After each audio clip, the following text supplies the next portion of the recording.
할렐루야. 여러분 혹시 한국의 스티븐 호킹이라고 불리는 이상묵 교수님을 아십니까? 그는 전신마비라고 하는 이 치명적인 역경 속에서도 재활을 통해 학문 연구와 강단 복귀를 이뤄냈고, 이를 통해서 세상에 0.1g의 희망을 전한 사람이라고 합니다. 우리의 삶은요, 마찬가지로 온갖 역경과 어려움으로 가득 차 있습니다.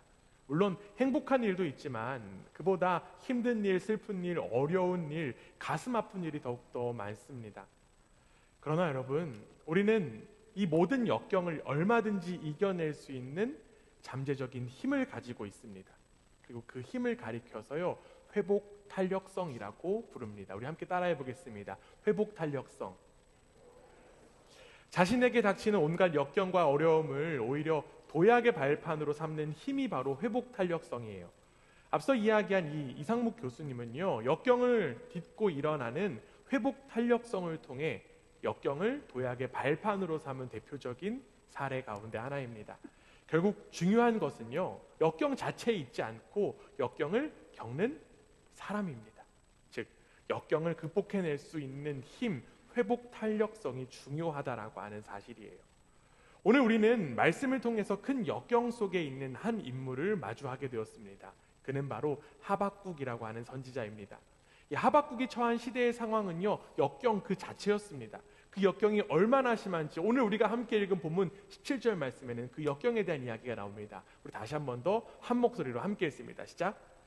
비록 무화과 나무가 무성하지 못하며 포도나무에 열매가 없으며 감람나무에 소출이 없으며 밭에 먹을 것이 없으며 우리의 양이 없으며 외양간에 소가 없을지라도. 여기에 지금 반복되는 표현이 한 가지 있습니다. 뭐가 반복되냐면요, 없다라는 표현이 반복되죠. 없다. 무엇이 없습니까? 무화과나무, 포도나무, 감람나무, 즉 올리브나무가 없어요. 이 나무들은요, 이스라엘의 대표적인 나무이고요, 생존을 위한 필수적인 그러한 열매를 가지고 있었습니다. 또한 없다라고 표현한 양과 소, 이스라엘 사람들에게 굉장히 중요한 자산 가운데 하나였습니다. 즉, 하박국 선지자의 없다라고 하는 이 반복적인 고백은요, 극심한 결핍과 역경을 고스란히 보여줍니다. 그런데 여러분, 지금 하박국 선지자가 없다라는 이야기를 했지만 그 다음의 이야기, 그 다음의 고백은요, 참 놀라운 고백을 하고 있습니다. 이어지는 3장 18절 말씀 우리 함께 읽습니다. 시작. 나는 여호와로 말미암아 즐거워하며 나의 구원의 하나님으로 말미암아 기뻐하리로다. 아멘. 지금 하박국 선지자, 역경에는 어울리지 않는 그러한 고백을 지금 하고 있는 것 같습니다. 하박국은요, 내가 조금 힘들지만 참을만 합니다라고 이야기하지 않고 있어요. 또는 내가 지금 힘들지만 고통에서 이겨내려고 애를 쓰고 있습니다라는 이야기하고 있지 않습니다. 지금 그는 자신에게 일어난 상황은 너무나도 참혹하고 어렵지만 즐거워하고 기뻐할 것이다 라는 그러한 이야기하고 있습니다. 그럼에도 불구하고 그는 즐거워하고 기뻐한다라는 고백하고 있는 거예요. 앞서 이야기한 것처럼 이 하박국 선지자는 회복 탄력성이 높은 사람으로 느껴집니다. 여러분, 하박국 선지자에게 높은 회복 탄력성이 있었던 이유는 무엇이었을까요? 우리가 지금 읽었던 18절에서 그 비결을 발견할 수 있습니다. 그 이유는 바로 하나님 때문이었습니다. 하박국은 두 번이나 지금 그 비결에 대한 이야기를 하고 있어요. 하박국은 하나님으로 인하여서 회복되었고 하나님으로 인하여서 그 높은 회복 탄력성을 가지고 찬양할 수 있었던 것입니다. 그런데 우리는 여기서 한 가지 의문을 가질 수 있을 것 같아요. 나도 하나님 믿는데, 나도 하나님 믿고 있는데 왜 나에게는 이런 하박국과 같은 노래가 나오지 않는 것일까? 나는 이러한 하박국과 같은 회복 탄력성이 있지 않는 것일까? 왜 나는 역경 속에서 여전히 걱정과 근심만 가득한 것인가? 회복 탄력성이라고 하는 책을 쓴 김주한 교수님은요, 이 행복의 기본 수준은 1차적으로 유전적인 요인에 있다라고 이야기합니다. 유전적인 요인에 있대요. 그래서 원래 밝고 명랑한 사람이 행복의 기본 수준이 높고요, 원래 우울하고 침울한 사람이 행복의 기본 수준이 낮다라고 하는 것입니다. 결국 회복 탄력성은 존재 자체에 가장 큰 영향이 있다라는 것입니다. 그렇다면 여러분, 우리의 존재는 행복에 어울리는 존재일까요? 우리의 존재는 행복하지 않은 것에 어울리는 존재일까요? 우리는 우울과 침울에 더욱더 어울리는 존재일까요?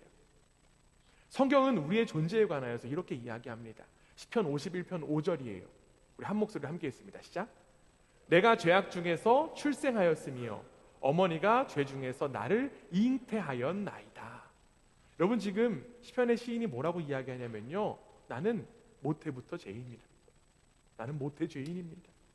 우리는 죄악 중에 태어난 존재이기 때문에 사실 우리의 존재는요, 행복이 어울리지 않습니다. 오히려 우울하고 침울하고 불행에 더욱더 어울립니다. 즉, 자기중심성에 강한 이들은요, 좌절하고 실망하며 낙심하는 것이 더욱더 어울린다라고 하는 사실입니다. 그런데 여러분, 거기서 끝이 아니에요.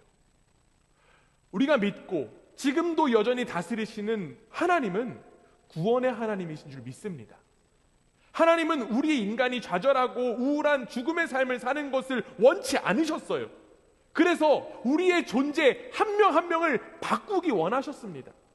하나님은 예수 그리스도를 이 땅 가운데 보내셔서 죄인인 우리의 존재를 바꾸신 거예요. 그래서 사도 바울은 이러한 고백합니다. 고린도후서 5장 17절 말씀입니다. 우리 함께 읽습니다. 시작. 그런즉 누구든지 그리스도 안에 있으면 새로운 피조물이라. 이전 것은 지나갔으니 보라 새 것이 되었도다. 할렐루야. 그리스도 안에 있으면 뭐라고요? 새로운 피조물이라고 지금 이야기합니다. 여기에 나온 새로운 피조물, 영어로 표현하면요, 뉴 크리에이션이에요. 죄인인 우리의 존재가 예수 그리스도 안에서 새로운 창조가 일어났다라고 하는, 그래서 새로운 존재가 되었다라고 하는 사실입니다. 결국 구원의 하나님은 우리를 행복한 삶에 걸맞는 새로운 존재로 회복시켜 주셨습니다. 앞서 확인한 하박국 선지자의 고백도 이와 동일해요. 아까 읽었던 우리 하박국 3장 18절 다시 한번 봅니다. 나는 여호와로 말미암아 즐거워하며 나의 구원의 하나님으로 말미암아 기뻐하리로다. 지금 하박국 선지자가 역경 속에서도 희망의 노래를 부를 수 있었던 이유 무엇입니까? 바로 구원의 하나님 때문이라고 하는 사실입니다. 그는 구원의 하나님을 믿었습니다. 즉 하박국은 구원의 하나님으로 인하여 자신의 존재가 바뀌었기 때문에 고난과 역경이 있더라도 그는 회복 탄력성을 가질 수 있었던 거예요. 사랑하는 그라치 만석교회 교회 여러분, 구원의 하나님께서 죄인인 우리를 예수 그리스도로 인하여 새롭게 창조하셨다라고 하는 이 사실을 여러분 믿으십니까? 다시 한 번 더 여쭤볼게요. 여러분, 이제 새로운 존재가 된 우리에게 회복, 행복, 그리고 감사가 더욱더 어울린다라고 하는 사실 여러분 믿으십니까? 예수 그리스도라고 하는 값을 지불하고 우리의 존재를 새롭게 하신 구원의 하나님으로 인하여 우리는 행복할 수 있는 것입니다. 왜냐하면 우리의 생명의 값어치는 얼마짜리입니까? 예수님짜리라는 거예요. 우리의 생명의 값어치는 예수님 값어치이기 때문에 그렇습니다. 세상에서 가장 귀한 생명과 맞바꾼 존재에게 어울리는 삶은 바로 회복과 감사의 삶인 줄 믿습니다. 앞서 소개한 이 회복 탄력성을 쓴 이 김주한 교수의 그 책에서는요, 행복의 기본 수준을 어느 정도 체계적인 노력을 통해서 끌어올릴 수 있다라는 그러한 이야기합니다. 그리고 그 체계적인 노력 가운데 하나가 무엇이라고 제시하냐면 바로 감사하기라고 제시해요. 뭐라고요? 감사하는 거예요. 두 그룹을 놓고요, 6주간, 6주간 감사하기 훈련을 시켰다라고 합니다. 한 그룹은요, 매주 한 번씩 감사일기를 쓰게 하고 다른 그룹은 3주에 한 번씩 감사일기를 쓰게 했다라고 합니다. 그리고 긍정적인 감사가 얼마나 향상되었는지를 조사했어요. 어떤 결과가 일어났을까요? 3주에 한 번씩 감사일기를 쓴 기록 집단에는요, 아무런 효과가 없었다고 합니다.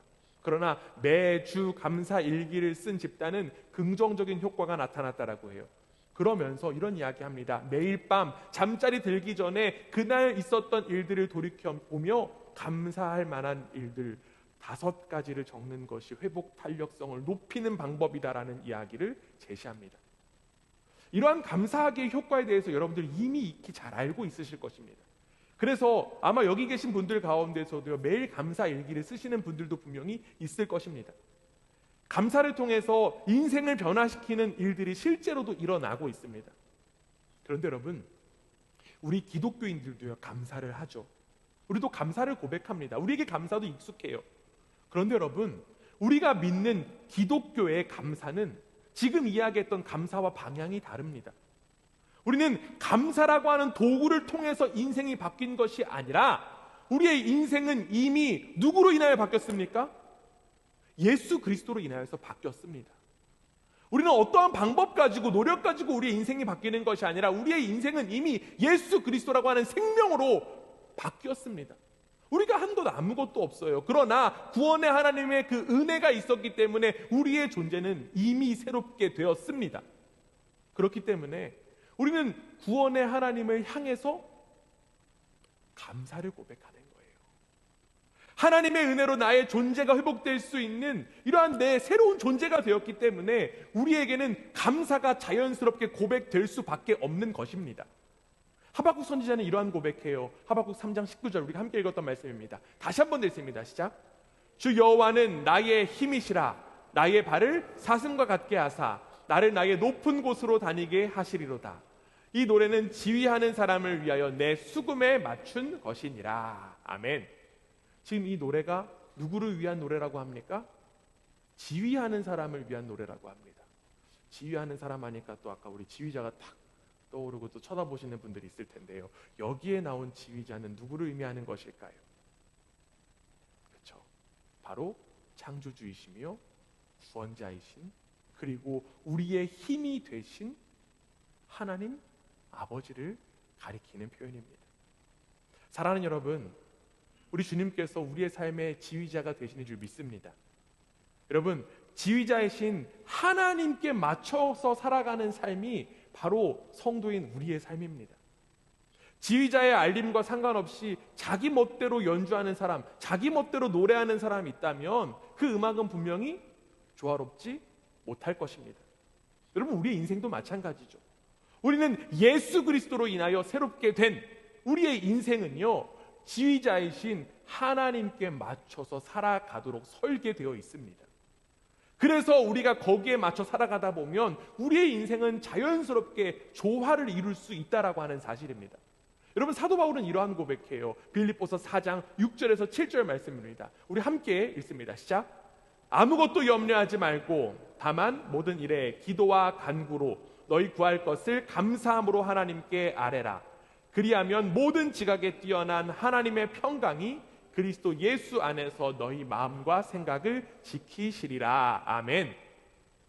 우리가 새로운 피조물이 되었습니다. 예수 그리스도로 인해 새로운 존재가 되었어요. 그러나 우리는 여전히 이 땅 가운데 살아갑니다. 우리 가운데는 여전히 육신이 있습니다. 그렇기 때문에 우리 속에는 여전히 염려와 걱정이 가득할 수 있어요. 그러나 구원의 하나님으로 인하여서 새로워진 존재는 염려가 어울리는 것이 아니라 무엇이 어울립니까? 감사가 더욱더 어울립니다. 왜냐하면 구원의 하나님께서 우리의 삶의 친히 지휘자 되시기 때문에 그래요. 우리의 소유가, 우리의 소유권이 바로 하나님께 있기 때문에 그렇습니다. 그렇기 때문에 우리가 고난과 역경 속에서 하나님 앞에 감사를 고백할 때 우리 안에 무엇이 허락된다라고 지금 사도 바울이 이야기하냐면 하나님의 평강이 허락된다라고 이야기합니다.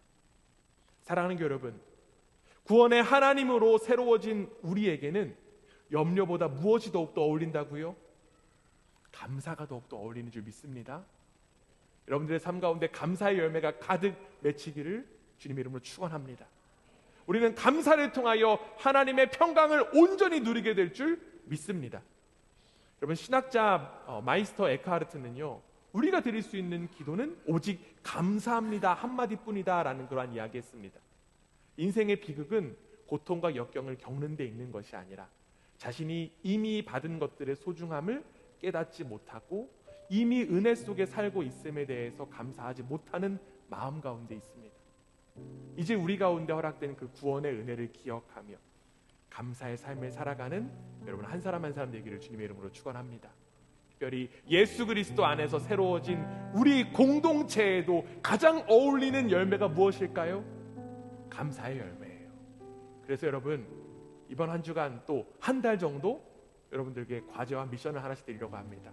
우리 새롭게 구성된 목장, 우리 매일매일 감사를 고백할 수 있는 목장 되기를 주님의 이름으로 부탁드립니다. 여러분들의 그 감사를 고백하는 그 고백들을 통하여서 우리 목장 가운데, 우리 교회 가운데, 여러분들의 삶 가운데 하나님의 평강이 가득 넘치게 될 줄 믿습니다. 여러분, 감사는 우리가 하나님과 더욱더 친밀해지는 열쇠예요. 고난과 역경의 시선에 갇히는 것이 아니라 이미 나에게 회복이 허락되었음을 기억하며 우리의 지휘자이신 하나님을 향해서 회복의 찬양, 감사의 찬양을 드리는 우리 모두가 되기를 주님의 이름으로 축원합니다. 주님께 찬양하고 감사하는 우리의 삶에 하나님의 평강이 가득 임할 것임을 믿습니다. 아멘. 옆에 분들과 바라보면서 이렇게 한번 인사하고 설교 마치겠습니다. 하나님을 향하여서 감사합시다. 우리 이번 한 주간 매일매일 감사합시다. 우리 이번 한 달간 매일매일 감사합시다. 아멘.